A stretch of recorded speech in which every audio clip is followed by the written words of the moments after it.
শিবির ছাত্রদলের সংঘর্ষ হয়েছে। ছাত্রদল ও শিবির সমর্থিতরা মুখোমুখি অবস্থান নেয়। এক পর্যায়ে সংঘর্ষে জড়িয়ে পড়ে দুপক্ষ। একটু পরে কেন ভিতরে কি চলছে সেটা বলেন। একটু পরে কেন হবে, এখন ঢুকবে সব কেন্দ্রে ঢুকতে পারছে, ঢুকবে না কেন?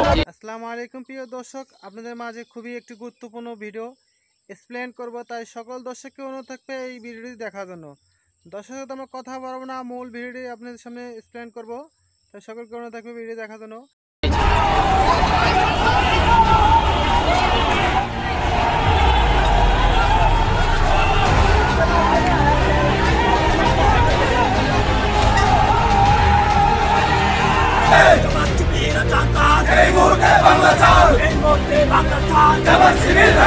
এবার ডাকসু নির্বাচনে দুপক্ষের পাল্টাপাল্টি আচরণবিধির অভিযোগ এনে আজ ডাকসু নির্বাচনে ছাত্রদল ও ছাত্র শিবিরের দাওয়া পাল্টা দাওয়ায় রূপ নিয়েছে এবার ত্রিমুখী সংঘর্ষে। অসহায় হয়ে পড়ে আইন শৃঙ্খলা বাহিনী।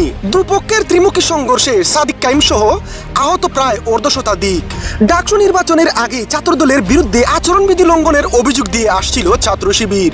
এরপরে দুপক্ষের মধ্যে টানটান উত্তেজনা তৈরি হয়, কিন্তু আজ নির্বাচনের দিন উত্তেজনা তৈরি হয় চরম পর্যায়ে। একটি পর্যায়ে সেটি রূপ নিল সংঘর্ষে। পরিস্থিতি নিয়ন্ত্রণে আনার চেষ্টা করলে ব্যর্থ হয় পুলিশ। গুরুতর আহত ছাত্র শিবির সাদিক কায়েম। পরে সেনাবাহিনী এসে পরিস্থিতি নিয়ন্ত্রণে আনে। প্রশ্ন উঠেছে ছাত্রদল হেরে যাওয়ার বয়ে এমন হামলা করেছে ছাত্র শিবিরের উপর।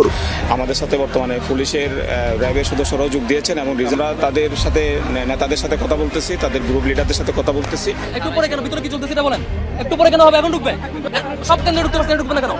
একটু আগে ইন্ডিপেন্ডেন্ট অবজারভার যারা সব সেন্টারে ঢুকে অবজার্ভ করছে তাদেরকে এখানে আটকে রাখা হয়েছে, ঢুকতে দেওয়া হয় নাই। ইসলামী ছাত্র আন্দোলন বাংলাদেশ এসে অভিযোগ দিয়ে গেছে, তাদের পোলিং এজেন্টকে বের করে দেওয়া হয়েছে। ছাত্রদলকে আলাদা সুবিধা দেওয়া হয়েছে, তাদের অতিরিক্ত পোলিং এজেন্ট দেওয়া হয়েছে। ওই অভিযোগ সকালবেলায় আসছে।